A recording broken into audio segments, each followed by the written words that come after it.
चलिए श्रृंखला को आगे बढ़ाते हैं। घटना सार चल रहा है ना, जिसमें काफ़ी कुछ पीछे के वीडियो में डिस्कस हो चुके हैं और वही श्रृंखला आगे चल रही है।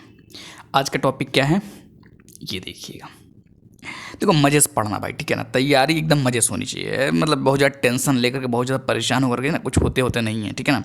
ये लगता है कि हम अभी टेंशन ले लेंगे तभी बहुत कुछ एकदम लिख पढ़ के बराबर कर देंगे रात दिन पूरा एकदम, भाई कुछ नहीं। दिमाग एक है, दिमाग अपने हिसाब से चीज़ों को जो ग्रैप्स करता है, ठीक है ना, अपने हिसाब से वो डाइजेस्ट करता है। बस अपना काम है, आराम से पढ़ते रहिए, मज़े से पढ़ते रहिए। हाँ, किसी को लगता है कि नहीं भाई चमत्कार कर सकते, भाई कर दीजिए, कोई बात नहीं है ना। तैयारी को मज़े पर रखिए, ठीक है। अब जैसे डिटेल में चल रहा है, अब डिटेल में चल रहा था, आप सोच रहे हैं नहीं शॉर्ट पढ़ा दें। जब शॉर्ट में चल रहा था सोच रहे हैं डिटेल में पढ़ा दें, मतलब ये सब चीज़ों से बचिए, एकदम आराम से चलने दे, ठीक है। चलिए क्या है, कोझिकोड भारत का पहला यूनेस्को साहित्य शहर कोझिकोड। अब सवाल ये कोझिकोड तो नाम ही नहीं सुनेंगे जी लोग। श्रृंखला में बने हैं तो आपको पता ही नहीं। अब इसी को डिटेल में हो रहा है, बस और कुछ नहीं हो रहा है। कोझिकोड भारत का पहला यूनेस्को साहित्य शहर। पहले तो याद रखिए कि कोझिकोड जो है यूनेस्को साहित्य शहर घोषित किया गया, भारत का पहला। इसका मतलब इसके पहले कोई साहित्य शहर नहीं था यूनेस्को का, कहने का मतलब ये। अच्छा, साहित्य शहर पहला है तो ये कोझिकोड है कहाँ पर? तो कोझिकोड देखिए कहाँ पर है, ये देखिए केरल लिखा हुआ है। केरल में क्या फिर से अपनी समृद्ध सांस्कृतिक विरासत के लिए प्रसिद्ध उत्तरी केरल के कोझिकोड को 23 जून 2024 को आधिकारिक रूप से भारत का पहला यूनेस्को साहित्य शहर घोषित किया गया। सोचिए हम मतलब कितने ज़माने में, मतलब हमारे यहाँ पर साहित्य कितने ज़माने से चल रहा है, मतलब महाकाव्य काव्य सुना होगा भाई, रामायण महाभारत गीता, ये सब तमाम चीज़ें। लेकिन यूनेस्को साहित्य शहर घोषित, भाई कितने पीछे कर दिए ये लोग यार। दुखी हो जाता है मन, कभी कभी पढ़ते पढ़ते दुखी हो जाते हैं। एग्जाम से ज़्यादा टेंशन तो ये सब होने लगता है कि मतलब यार कितना पीछे चल रहे हैं हम लोग कि मतलब। अच्छा ये देखिए पहले कि ये क्या है कि एक पॉइंट अभी और कुछ समझ में आ जाएगा। अक्टूबर 2023 में कोझिकोड को यूनेस्को क्रिएटिव सिटी नेटवर्क की साहित्य श्रेणी में स्थान मिला। अच्छा मतलब UCCN। अब ये तो पता होना चाहिए भाई ना कि एक तो बड़े दिन बाद तो चलो साहित्य सिटी कुछ समझ में आ रहा है यूनेस्को में, और उसमें भी आप याद नहीं कर रहे हैं। हम ये सब छोटी छोटी चीज़ नहीं ध्यान देते, हम अपना कैरियर ध्यान देते हैं। कैरियर कैसे बनेगा ये सब जानिए पहले, तब बनेगा, है ना। तो UCCN क्या है, यूनेस्को क्रिएटिव सिटीज नेटवर्क, याद रखिएगा। 2023 में कोझिकोड को UNESCO creative cities network UCCN की साहित्य श्रेणी में ऐतिहासिक रूप से कोझिकोड को कालीकट के रूप में जाना है। भाई पता होना चाहिए, कालीकट इतिहास जो पढ़े और कालीकट न जाने है। कालीकट ये कौन सा कट है भाई, किसको बोलते हैं? कोझिकोड को ही ध्यान रखिएगा, जब भी इतिहास पढ़िए ध्यान रखिएगा, चर्चा में था ये। उसके बाद एक आता देखिए पॉइंट, ये क्या है, केरल के मालाबार तट पर स्थित कोझिकोड में 500 से अधिक पुस्तकालय। भाई साहब चलो किताबें पढ़ते हैं, इतने पढ़ने वाले होते तो कहाँ हैं। छोटी मोटी करंट अफेयर तो पढ़ ही नहीं पा रहा है, उसी में 10 बार शॉर्ट देख रहे हैं, 10 बार रील्स देख रहे हैं, 10 बार पानी पी रहे हैं, 10 बार कुछ और भी दिमाग में आ रहा है, जमाई उमाई ले रहे हैं थोड़ा सा, चलो सो लेते हैं। सोते सोते सपने मांगे खो गए यार। सपना देख रहे थे हम IAS बन गए। सपना देख ली, फिर उसको पढ़ना शुरू किया, फिर उसको थोड़ी सपना भूल गए।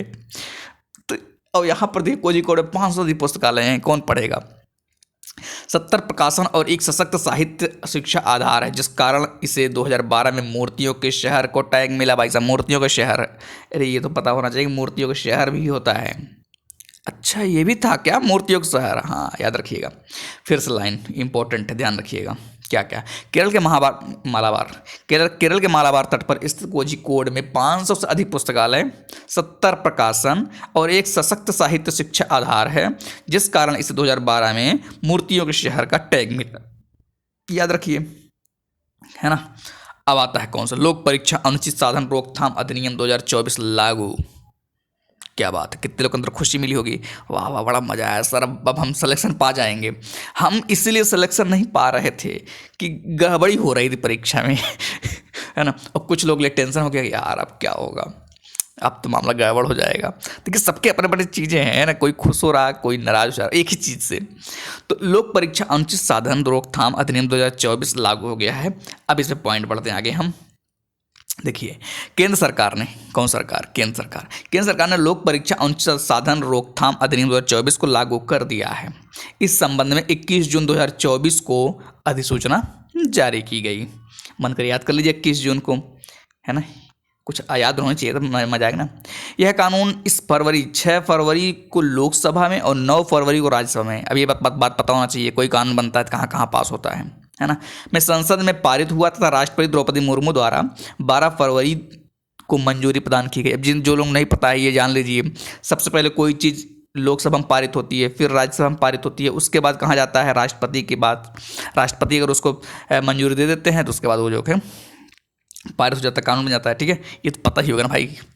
अब ये भी बताना चाहिए, तो पॉलिटी का मेन मतलब मेन हिस्सा है। हालांकि क्वेश्चन आता तो गलत होता है, क्वेश्चन नहीं, मैं समझिए क्वेश्चन आएगा तो नहीं गलत होगा, अरे भैया क्वेश्चन गलत होता है।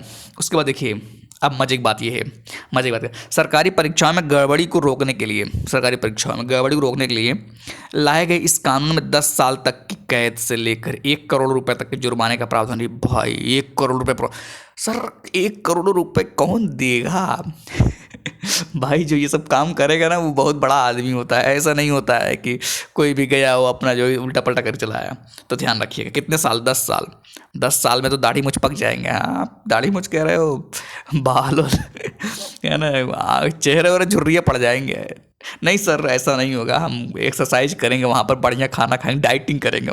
डाइटिंग क्या करोगे? खाना खाओगे, डाइटिंग करोगे, है ना। तो खैर 10 साल की कैद और 1 करोड़ जुर्माना, याद रखिएगा इस सब टर्म में। पता चला यही भूल गए कि एक 10 साल का था, आ गया 10 महीना, साल की जगह 10 महीना लिख दिया। अब आप सोच रहे हैं यार ये भी तो सही हो सकता है, मतलब अपने से कानून बना रहे हैं, एक कानून ये बना है तो एक कानून अपने से बना रहे हैं मन में ही, एग्जाम के टाइम में लोकसभा राज्यसभा राष्ट्रपति के साथ पारित करा रहे हैं। तो ध्यान रखिएगा 10 साल है, महीना नहीं मेरे भाई, है ना। उसके बाद 1 करोड़ रुपए है, याद रखिएगा 1 करोड़। 10 लाख आ जाएगा ऑप्शन में, कभी कभी 1 लाख आ जाएगा। भाई पेपर बनाने वालों को मजा लेना है, जैसे मैं पढ़ा मजे से, मैं मजे से पढ़ा रहा हूँ, वैसे वो मजे से पेपर बनाते हैं, पेपर बनाएगा इसे डाल देंगे। लो अच्छा 1 लाख लिख देते हैं। अब कुछ लोग खुश हो गए, अरे अच्छा इस कहीं पर तो 10 करोड़ दे देगा, 2 3 4 ऑप्शन रहते हैं ना, उल्टा पल्टा उसमें दे देगा। लो बेटा खेलो आराम से। तो ये पॉइंट ध्यान रखिएगा, ठीक है। उसके बाद क्या है, उसके बाद कौन सा पॉइंट है, ये वाला, सार्वजनिक परीक्षा में अनुचित साधनों का प्रयोग करने पर, अगर आप अनुचित साधन ना, जब एडमिट कार्ड मिलता है तो उसमें लिखा होता है कि ये अनुचित साधन है, ठीक है ना। तो अनुचित साधनों का प्रयोग करने पर 3 से 5 वर्ष की सजा, भाई साहब 3 से 5 वर्ष और 10 लाख रुपए तक का जुर्माना। मतलब क्या कि अगर आप कंडीशन देखिएगा, अगर आप अनुचित साधनों का प्रयोग करते हैं, आप मतलब जो कर रहा है, अगर वो जो है अनुचित साधनों का प्रयोग करता है तो 3 से 5 वर्ष सजा और 10 लाख रुपए तक का जुर्माना लगाया जा सकता है। ये चीज़ ध्यान रखिएगा। और उसके बाद इसके पहले वाला क्या था कि सरकारी परीक्षाओं में गड़बड़ी को रोकने के लिए लाए गए इस कानून में ये पूरा नियम है, मतलब जो ऊपर वाला है कि 10 लाख तक की कैद से लेकर 1 करोड़ रुपए जुर्माना का प्रावधान है। लेकिन अब कंडीशन आ रहा है, तो अनुचित साधन वाला बात समझ में आ गया ना भैया। अगर एग्जाम में आप जाएंगे, अनुचित साधन प्रयोग करें, अनुचित साधन मतलब क्या, जैसे मान लीजिए अगर उसमें लिखा हुआ कैलकुलेटर नहीं लेके जाना है, जबरदस्ती लेके जाना कैलकुलेटर, घड़ी में कैलकुलेटर लेके जा रहे हैं, घड़ी में घड़ी देख रहे हैं और उस पर टुक से मार रहे हैं, कैलकुलेशन मिल रहा है, या मतलब उसने कह दिया कि ये जो है कोई ऐसी घड़ी नहीं लेके जा सकते हैं जो मतलब कि कंप्यूटराइज्ड हो। अब आप जाकर के जबरदस्ती उसको लेकर के, सर नहीं मेरा ये नहीं है, छिपा रहे हैं, तो फिर पकड़े जाएंगे तो भाई ये अनुचित साधन हो गया ना, मामला गड़बड़ हो जाएगा, है ना। उसके बाद क्या, उसके बाद एक तो ये हो गया। अब देखिए ये वाला पोर्शन, इसमें नकल पर रोकथाम के लिए ध्यान दीजिएगा, इसमें नकल पर रोकथाम के लिए न्यूनतम 3 से 5 वर्ष तक की कैद, नकल को रोकने के लिए न्यूनतम 3 से 5 वर्ष तक की कैद और इस तरह के संगठित अपराध में शामिल लोगों को 5 से 10 साल तक की जेल की सजा और न्यूनतम 1 करोड़ रुपए के जुर्माना का प्रावधान है। यार भाई इतना अमीर हो तो मतलब यार अगर तुम्हारे पास 1 करोड़ रुपए है इसका फालतू करने की जरूरत नहीं है। सिंपल सी बात है ना। लेकिन अब क्या करो भाई, दुख होता है लेकिन क्या कर सकते हैं। तो कानून आ गया है, बाकी देखते हैं, कानून आ गया अच्छी बात है ना। उम्मीद है कि अच्छा ही होगा बाकी, ठीक है। उसके बाद क्या है, उसके बाद देखिए इसी में अच्छा कौन कौन सी परीक्षा में आएगा। कुछ लोग लगेगा यूपीएससी में ही केवल है क्या, हम तो एसएससी वाला कर लेंगे, हम तो ये कर लेंगे वो कर लेंगे, अपना उल्टा पलटा सोचते हैं ना। देखिए इस कानून के दायरे में यूपीएससी, एसएससी, रेलवे की ओर से आयोजित प्रतियोगी परीक्षाएं, बैंकिंग भर्ती परीक्षाएं और राष्ट्रीय परीक्षण एजेंसी की ओर से आयोजित सभी कंप्यूटर आधारित परीक्षाएं आएंगी। कंप्यूटर पर टिक टिक नहीं कर सकते भाई साहब, बहुत ध्यान रखिएगा। पता चला कि कोई नहीं देख रहा है, मैं ही समझदार हूँ, समझदारी में चले गए। ठीक है, उसके बाद क्या है, ये वाला पोर्शन देखिए, ये क्या है, भुज का स्मृति वन। भुज का, ये भुज कौन सा है? चतुर्भुज कौन सा भुज है? चतुर्भुज, पंचभुज, खटभुज, क्या भुज? भुज का स्मृति वन भूकंप स्मारक यूनेस्को के अच्छा, यूनेस्को का एक बार पहले भी चर्चा में हो रहा था ऊपर, अब फिर यूनेस्को वाला है। यूनेस्को के खूबसूरत संग्रहालयों में शामिल। सर खूबसूरत संग्रहालय भी होता है क्या? हाँ, मैं तो अभी तक केवल एक ही चीज़ जान रहा था, खूबसूरत होता है, बाकी सब तो कुछ जानता ही नहीं था। होता है भाई, दुनिया में और भी खूबसूरत चीज़ें हैं, एहसास करिए ज़िंदगी को। भुज का स्मृति वन भूकंप स्मारक यूनेस्को के खूबसूरत संग्रहालयों में शामिल। और इसमें क्या है, पॉइंट जरा देखते हैं एक एक करके। कच्छ जिले में स्थित भुज के स्मृति वन भूकंप स्मारक संग्रहालय को दुनिया के 7 सबसे खूबसूरत संग्रहालयों की श्रेणी में यूनेस्को के प्रिक्स वर्सल्स पुरस्कार में 3रा स्थान प्रदान किया गया। क्या बात है! कच्छ कहाँ पे है? कितने नहीं पता कच्छ कहाँ पे है? क्या भैया कच्छ नहीं पता है? यूपीएससी का फेवरेट क्वेश्चन भी है कच्छ। गुजरात के मुख्यमंत्री, अब तो पता चली गई, अभी नहीं पता चला। गुजरात के मुख्यमंत्री भूपेंद्र पटेल ने 16 जून 2024 को इसे गर्व का क्षण, मुझे भी गर्व हो रहा भाई, पढ़ाते वक्त गर्व हो रहा है, क्या करूं बताओ, पढ़ाते वक्त गर्व हो रहा है, क्या करूं? करंट अफेयर याद करूँ जल्दी पूरा, एक ही बार पढ़ा दूं, गर्व हो गया मुझे। गर्व, अब देखो यही चीज़ है ना, जब आप कोई अचीवमेंट हो तो मज़ा आता है, पढ़ने भी, पढ़ाने में भी, देखने में भी, सब कुछ होता है। गुजरात के मुख्यमंत्री भूपेंद्र पटेल ने 16 जून 2024 को इसे गर्व का क्षण कहा। अपने आधिकारिक एक्स हैंडल पर लिखा कि गुजरात और भारत के लिए गर्व का क्षण है। मेरे लिए भी भाई, मुझे भी लिख दो। वो नहीं लिखेंगे, अरे केवल इन्हीं के लिए क्षण है, गुजरात और भारत के लिए क्षण। भारत मतलब खुद आ गए हम लोग, है ना। चलिए, उन्होंने आगे क्या कहा, ये देखिए, उन्होंने आगे क्या कहा। यह गुजरात के लिए गर्व की बात है कि पहली बार भारत के किसी संग्रहालय को स्थानीय संस्कृति और प्रकृति संरक्षण की अभिव्यक्ति के लिए वैश्विक मान्यता मिली है। ठीक है, बात है। भुज के स्मृति वन भूकंप स्मारक संग्रहालय को यूनेस्को द्वारा प्रतिवर्ष घोषित वास्तुकला और डिजाइन के क्षेत्र में प्रतिवर्ष प्रिक्स वर्सल्स पुरस्कार के तहत दुनिया के 7 सबसे खूबसूरत संग्रहालयों की सूची में शामिल किया गया। अच्छा सर, पढ़ते हैं, न्यूज पढ़ रहे हैं क्या? न्यूज ही दबाए क्या, और क्या है। अब देखिए, इस संग्रहालय का डिजाइन अद्भुत है क्योंकि यह हजारों पेड़ों की हरियाली के बीच भुजियो पहाड़ी पर है। भाई भुजियो पहाड़ी, किसी पता नहीं भुजियो पहाड़ी कौन सा होता है, तो याद रखिएगा भुजियो पहाड़ी।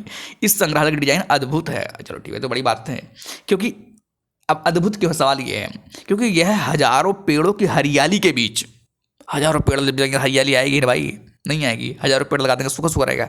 हाँ सर, सूखा रहेगा जब वो पेड़ सूखे रहेंगे। अरे इतना दिमाग क्या लगा रहे हो? यह हजारों पेड़ों के हरियाली के बीच भुजियो पहाड़ी पर बना है। भुजियो पहाड़ी पर, याद रखिएगा भुजियो पहाड़ी कहाँ पर है। कभी कोई यही पूछ लेगा भुजियो पहाड़ी कहाँ पर है, अब समझ नहीं आ रहा है, भुजियो सुना ही नहीं है कभी कोई भुजिया। भुजियो पहाड़ी, है ना। देखो, भुज के स्मृति वन भूकंप संग्रहालय को चीन के चेंगदू में A4 आर्ट म्यूजियम और मिस्र के गीजा में ग्रैंड इजिप्टियन म्यूजियम के बाद 3रा स्थान। यह बात है, ये बात है, क्या बात है, ये बात है। सुना होगा डायलॉग। भुज के स्मृति वन भूकंप संग्रहालय को चीन के चेंगदू, भाई चेंगदू, चीन के चेंगदू, नाम समझ में आ जाता है, चेंगदू होगा, पेंगदू होगा, ऐसे तो होगा ना, सियांग, सिकांग, भाई इनका नाम ऐसा रहेगा ना, मतलब मज़ा आ जाता है सुन करके, भाई नाम रखते बढ़िया। चेंगदू में A4 आर्ट म्यूजियम, A4 समझ रहे हैं ना, A4 साइज पेपर होता है ना, वही वाला A4 आर्ट म्यूजियम, मतलब याद करने के लिए, ऐसा नहीं वही है, हम जा करके वहाँ पे एजम्पशन कर रहे हैं। A4 आर्ट म्यूजियम और मिस्र के गीजा में ग्रैंड इजिप्टियन म्यूजियम, ये तो पता ही होगा आपको। बात जो है 3रा स्थान, पता रहता 3रा स्थान पर है ना। भुज का स्मृति वन भूकंप संग्रहालय 3रा स्थान पर है। भाई पता चला, यही भूल गए, ऐसे कैसे हो जाएगा हमारा, मतलब इतना ऐसे होगा, हमको याद नहीं होता क्या है। 3रा स्थान, ध्यान रखिएगा। उसके बाद क्या आता है, ये वाला देखिए। सूची के अन्य संग्रहालयों में जापान के हिरोशिमा का सिमोसे आर्ट म्यूजियम, कहाँ? जापान का हिरोशिमा, जानते हैं हिरोशिमा और नागासाकी, भूल गए क्या? सूची में अन्य संग्रहालयों में कहूँगा जापान के हिरोशिमा का सिमोसे आर्ट म्यूजियम। अच्छा, सिमोसे आर्ट म्यूजियम कहाँ पर है? आपको लगे यार सिमोसे समोसे होगा तो भारत का होगा। सिमोसे लिखा हुआ है, क्या पता समोसे लिखना चाहिए तो सिमोसे लिखा हुआ है, जैसे भारत का होगा, मिला देंगे भारत में। नहीं भाई, सिमोसे मतलब कहाँ? ही जापान के हिरोशिमा में, ध्यान रखिए, हिरोशिमा यहाँ से पकड़िए, हिरोशिमा समोसे नहीं सिमोसे। पता चला कि सिमोसे गया, क्वेश्चन में आया तो गया, याद ही नहीं आ रहा कि सिमोसे कहाँ पे है।